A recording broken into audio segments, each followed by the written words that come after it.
Deep within the mist-covered mountains of Romania lies a village erased from every map, where desperate villagers once made a pact with an ancient evil, Nosferatu himself. For over a century, 7 sacred candles kept him imprisoned beneath a rotting chapel. But now the flames are dying, and something beneath the earth has begun to stir. The Romanian National Archives were deathly silent after 6 p.m., even the janitors avoided the basement levels after dark. Yet Dr. Emil Petrescu sat alone under the sickly yellow light of an overhead bulb, hunched over a weathered parchment map dated 1938, his eyes stung from hours of reading fine text and faded ink, but now something had caught his attention, a name.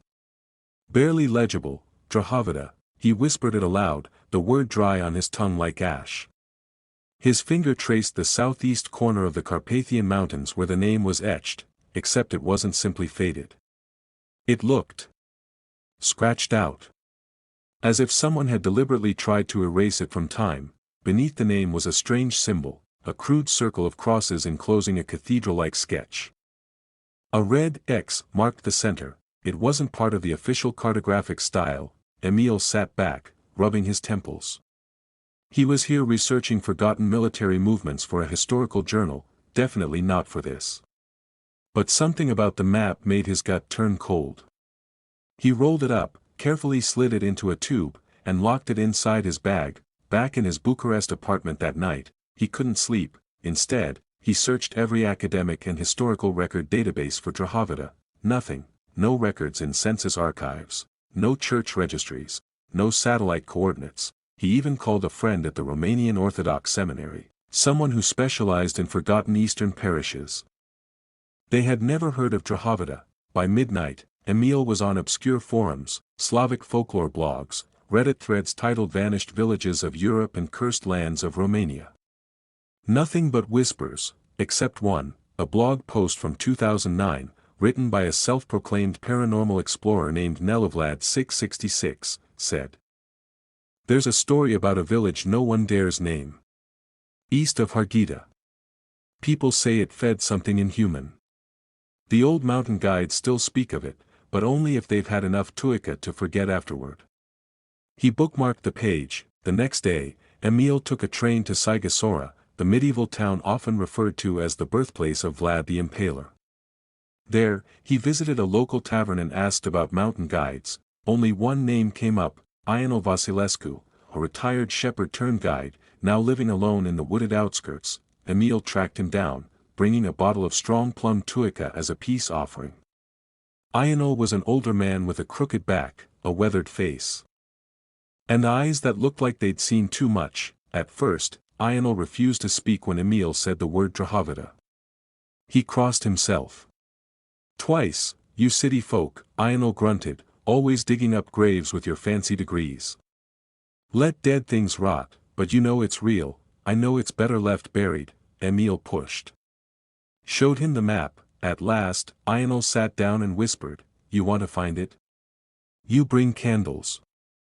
And you pray they don't go out. The journey, they left before dawn 2 days later. Ionel brought a heavy backpack, walking stick, and a flask he clutched like a relic. It took them 5 hours just to reach the outer boundary of the Harghita forest, a dense expanse of pine, rock, and fog that had swallowed hikers before. No GPS, Ionel warned. You trust the path and the sun. And your instincts. For hours they trekked through uneven terrain. The deeper they went, the more unnatural everything felt. There were no birds. No animal tracks. Just a stifling silence. Around 4 p.m., the sky turned orange. We camp here, Ionel said, gesturing toward a narrow clearing beneath gnarled fir trees. Drahovița is over that ridge. We go at first light. That night, Emil awoke to a sound that didn't belong, breathing, not Ionel's. Something heavier, slower, coming from just outside the tent. He held his breath, paralyzed. Then it stopped. He unzipped the flap. Nothing, just darkness, and frost on the inside of the tent's fabric. In the morning, Ionel was gone, no note. No footprints. Only his knife left beside the fire pit, its blade coated in melted wax. The village below, Emil hesitated, but continued alone. The forest grew stranger. Trees leaned at odd angles, as if repelled by something deep in the soil. He marked trunks with chalk, but the symbols disappeared within minutes. He should have turned back. But something pulled him forward. By mid-afternoon, he reached the ridge. Beyond it, a sunken valley choked in mist. The ruins of a forgotten village sprawled below, stone huts and timber roofs collapsed inward. Nature had reclaimed most of it. Ivy-covered chimneys leaned like gravestones. Roof beams stuck out like broken ribs, but one building stood untouched, a chapel, modest in size, its stone walls mostly intact. The steeple leaned, and the cross at its peak was rusted and warped, but the stained-glass windows still caught the light. Emil descended. At the village's boundary lay a half-buried sign. Its charred lettering barely readable, Drahovița, beware the pact. He stepped over it, his breath clouded instantly. It was colder here. In front of the chapel stood 7 wooden bowls, each filled with hardened wax. Burnt wicks poked out like dead flowers. They looked like candle stubs that had been extinguished violently. The chapel door creaked open at his touch. Inside was thick, heavy silence, not quiet, but a pressure, as if the air was too thick to breathe. Shafts of dying sunlight filtered through the stained glass, casting distorted red and gold patterns across the dust-laden pews. A wooden altar stood at the far end. Behind it, a thick iron trapdoor, bolted and chained, with dark wax sealing its edges. In the center of the room, surrounding an ornately carved chair, stood 7 tall white candles. 6 were out, 1 still burned. The warnings. He took a step forward. Something moved across the walls. At first glance, they were just old murals. But on closer inspection, Emil realized they were hundreds, maybe thousands, of charcoal sketches. Layered over decades, each depicted a pale, thin figure, a bald head. Elongated fingers. Sharp ears. Hollow, black eyes. In every scene, this creature loomed in the background, over a child's cradle, a sickbed, a funeral procession. It was never the focus. Just there. Watching, one sketch showed it feeding. A body limp in its arms. Blood pouring like ink. Emil stepped back, his pulse rising, and then he saw the book, hidden beneath the altar, locked in rusted iron clasps. He pried it open, the pages crackled. Written in looping, slanted Romanian, Diary of Father Stefan Duma, March, 1938. In 1823, we were dying. Plague devoured half the village. Then he came. A stranger. Pale as bone. He offered protection. And in return, blood. At first, only the dying were given. But his hunger outlived mercy. He took the strong. The children. The beasts grew silent. The forest withered. In 1938, we made a choice. We used blessed wax, human tallow, and holy words. We sealed him under the chapel. Lit 7 sacred candles. So long as they burn. He sleeps. If they go out, he wakes. And there will be no pact. Only ruin. Emil's hands trembled, then the last candle flickered, and died. The awakening, the room darkened. The temperature plummeted. The iron trapdoor shuddered, once, then again, chains creaked, something groaned from beneath. Emil staggered backward, knocking over a pew. Dust exploded into the air, then, a voice. A rasp. Not words. Just breath, a long, slow exhale from beneath the chapel floor. He turned and ran, the heavy doors slammed shut behind him. From the trees beyond the village, the shadows seemed to move. He fled back to the ridge, only once looking back. Smoke rose from the chapel chimney. He hadn't seen it earlier, but now it burned. The smoke that shouldn't burn. Emil's legs burned as he stumbled through the black fir trees that framed the village of Drahovița like towering grave markers. Behind him, the chapel no longer stood silent. From its rusting steeple now rose thick black smoke, curling into the sky in slow, unnatural spirals. The air itself had changed. gone was the crisp scent of pine. Instead came the copper tang of old blood, mixed with wax and something older, a sour, earthy stench like rot behind stone. He hadn't gone far when he saw it, a figure standing in the fog, at the edge of the tree line. He stopped, it wasn't moving, tall. Dressed in black. Its head slightly tilted, as though curious. Emile blinked, and it was gone, the silent return. By nightfall, Emile had returned to the campsite where he last saw Ionel. The fire pit was cold, the wax-coated knife still lay where he had left it, but now, Emile noticed something he hadn't before, a thin white thread of candle wax, trailing from the knife toward the base of a tree. Following it, he found a torn piece of coat fabric snagged on the bark. And footprints, but they weren't Ionel's, too long, too narrow, as if made by someone, or something, walking on the balls of their feet, with unnatural grace. He spent the night awake, clutching the knife in one hand and a makeshift torch in the other. The forest remained quiet. Too quiet, he didn't sleep. Only waited. The chapel's secret. At dawn, he returned to the village. Every instinct screamed to run in the opposite direction, but Emile was no longer just a researcher. He was a witness now. And something in the silence of the world felt off-kilter. Like history had shifted beneath his feet. Back in the valley, the village ruins had changed. Where once there were broken cottages, now stood outlines of buildings, reformed, partially repaired as if guided by unseen hands. No modern tools, no scaffolding. Just moss and stone.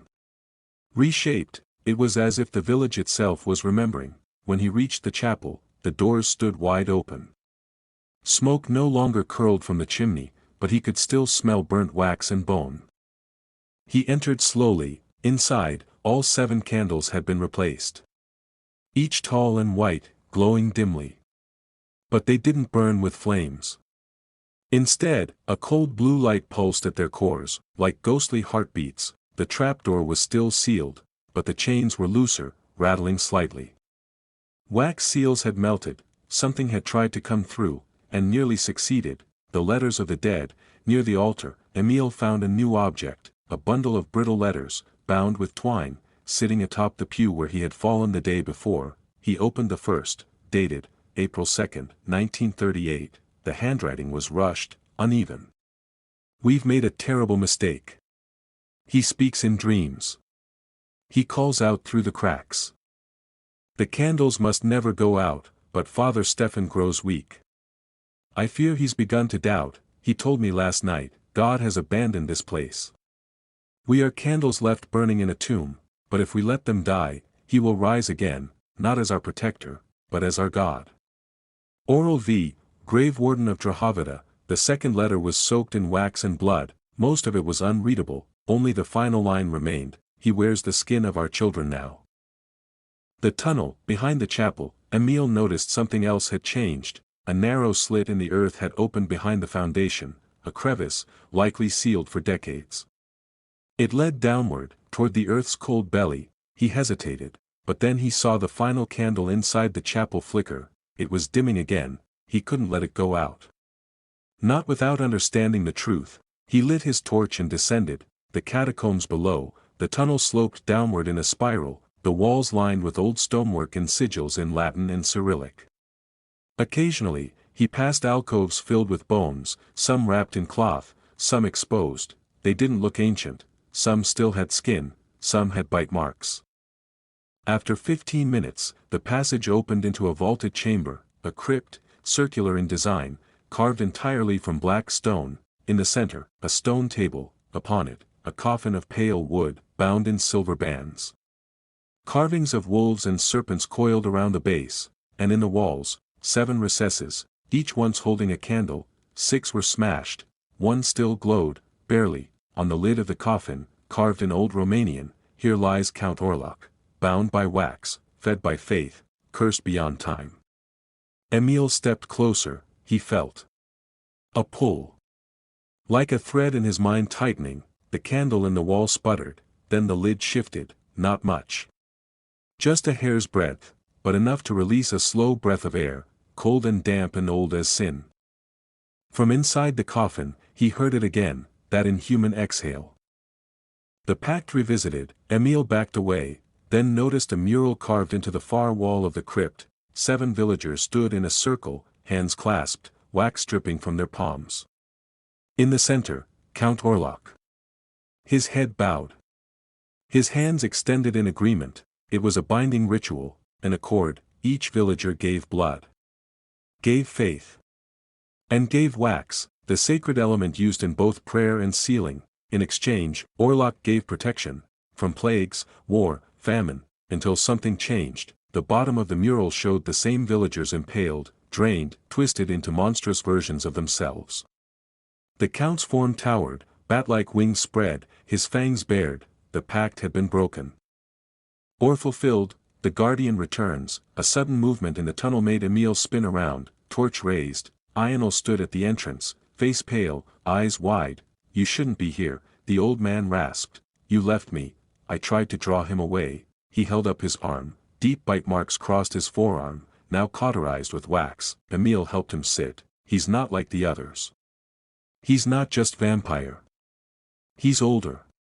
A thing that took the form of man only to mock God." The villagers made a pact when the plague came. Offered him a throne beneath the church. "Why wax?" Emil asked. "Wax is prayer made solid. Flame is breath made divine." That's how they sealed him. But the candles were made with blood. The villagers gave pieces of their own souls. "Only those bound to him can keep him asleep, and they're all dead." "Not all," Ionel said, and opened his shirt. There, carved over his heart, was the symbol from the map, the circle of crosses. Beneath it, a stitched scar. "They made me the final anchor. My blood, my wax, my breath. But I'm too old now. Weak." He's stirring again. "And once I die," he rises, "the sacrifice." Emil looked at the candle. Flickering. About to go out. "Can we reseal him?" "Only with a new pact," Ionel said. "New blood. New wax. Someone must take my place, and if we don't," he walks the earth again. He remembers what the sun once felt like. He wants it back. But he'll burn the world to get there. Silence hung in the crypt. The candle dimmed further. Emil swallowed hard. "I'll do it." Ionel's eyes widened. "You don't know what you're offering. I'm already part of it now." Ionel opened a pouch and handed Emil a small silver needle, a vial of blessed wax, and a sheet of parchment made from animal skin. "Write your name. Drip your blood. Mix it with the wax. Place it in the wall's recess before the candle dies. Orlok must see your intent. He knows the difference between fear and sacrifice." Emil worked quickly. He scrawled his name, pricked his thumb, let blood mix with wax and soak the parchment. He folded it into a tight cone and slid it into the empty recess. The candle flared, burned tall and strong, then turned blue. The eyes below, from inside the coffin, a scraping sound, then, laughter, not loud, not even audible, exactly, but it filled Emil's skull, like something tickling the inside of his brain with long, skeletal fingers. "You've amused him," Ionel whispered. "That's rare. What happens now? You live. But you'll never leave him. Not in dreams. Not in death.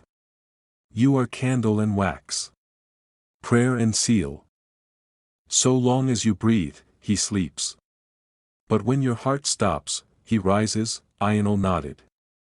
"And next time, there won't be another." Return to the light. They climbed out of the tunnel together. Above, the village was once again ruins. The brief reconstruction had vanished. The fog had returned. Back at the forest's edge, Emil turned around for one last look. The chapel stood dark. Silent, but he could feel it, not just the creature below, but something ancient, watching, waiting. 1 year later, Emil returned to Bucharest. He never spoke of what happened. He resigned from the university and moved to a small village on the Danube, where he lived quietly and alone. At night, he kept a candle lit by his bedside. It never went out, not once, but he knew, one day, it would, and when it did, Orlok would rise again. The final candle hissed into darkness. Emil froze. A cold wind moved through the chapel, though the windows were shut tight. The iron trapdoor beneath the altar vibrated, sending out a low, bone-deep hum that rattled the wooden pews. Dust cascaded from the rafters like falling ash, then, silence, the calm before a storm. Emil stepped back, heart hammering against his ribs. He stared at the now pitch-black center of the chapel, where once 7 holy candles stood tall. All were dead. Their wax curled like dried veins on the stone floor. A loud clang rang out as one of the trapdoor's iron chains snapped loose. Then another. Emil didn't wait for the third, he turned and sprinted out of the chapel. The decaying wooden doors slamming shut behind him with unnatural force. The mist outside had thickened into a suffocating blanket, and the village looked even more decayed than when he'd arrived, as though time had accelerated in reverse. The air tasted of rot. He stumbled back toward the ridge, branches clawing at his clothes, whispers echoing from the trees. Then came the scream, not human. A long, unnatural shriek that started low and rose into a pitch that rattled his eardrums. It came from the chapel, and it pierced the fog like a knife. Emil fell to his knees, clutching his ears. The fog shifted, and something moved within it. A figure, tall, thin, inhuman, emerged slowly from the mist. It glided, rather than walked. Its arms dangled too long for its frame, fingers like thorns. Its skin was pale blue, almost translucent, stretched tightly across sharp bones. And its face was the one from the murals, Nosferatu. Its eyes were pits, voids, pulling light inward. Its mouth curled open, revealing long rat-like fangs stained with ancient blood, and it was awake. Emil scrambled backward into the ruins of an old home, collapsing through the rotted doorway. Inside were skeletal remains, some adult-sized, some heartbreakingly small. All arranged in a circle, hands outstretched toward the chapel as if begging for mercy. The Nosferatu didn't rush. It moved like it had all the time in the world, like hunger was a slow fire now fully rekindled. It stopped at the threshold of the ruin, eyes locking with Emil's. Then it spoke, but not with a voice. The words formed in Emil's head, heavy, cracked, ancient. They broke the pact. Now they all will feed me again. Emil closed his eyes and whispered a prayer, but the creature laughed, a sound like glass cracking under pressure. Suddenly, light, a flare ignited to the right. It was Ionel, burnt, bleeding, but alive. He waved a flare and yelled, "Run, damn it! It's bound to the village, can't cross the ridge." Emil bolted out of the ruin and followed Ionel through the fog-choked path. The Nosferatu let out another scream and followed, its long limbs sweeping through the air like death's scythe. They reached the ridge. Emil scrambled up, hands bloodied on stone and roots. Ionel was slower, limping badly. The creature gained ground. At the top, Emil turned back. "Ionel, come on." But Ionel stopped at the edge. "Go," he said. "I lit the final circle. It'll hold him." Emil's eyes widened as the fog began to glow. The perimeter of the village lit up with hidden runes carved into the trees and earth, ancient symbols smeared in dried blood and candle wax. Ionel had reactivated the ward. "Run while the old magic still listens." Ionel yelled. The Nosferatu reached him. It struck. Ionel screamed once, and was gone. Not torn, not consumed. Just gone, as though swallowed by the fog itself. But the creature stopped at the ridge, shrieking in fury. The ward held. Emil fell backward, exhausted, onto the other side of the ridge. 1 week later, Bucharest. Emil sat in his apartment, shades drawn tight. The map was gone. Burned. He'd thrown the book, Father Duma's diary, into the river, but he couldn't sleep. Every time he closed his eyes, he saw it. The face. The claws. The chapel, and he dreamed of candles, thousands of them, all flickering. All starting to go out. Final scene, unknown location, 2025, a man in a black coat stands in an underground auction house. The room is full of collectors, silent, secretive, dangerous. An old Romanian artifact is unveiled, a leather-bound journal with iron clasps, blood-stained pages. The auctioneer speaks, Lot 666. The Diary of Father Stefan Duma.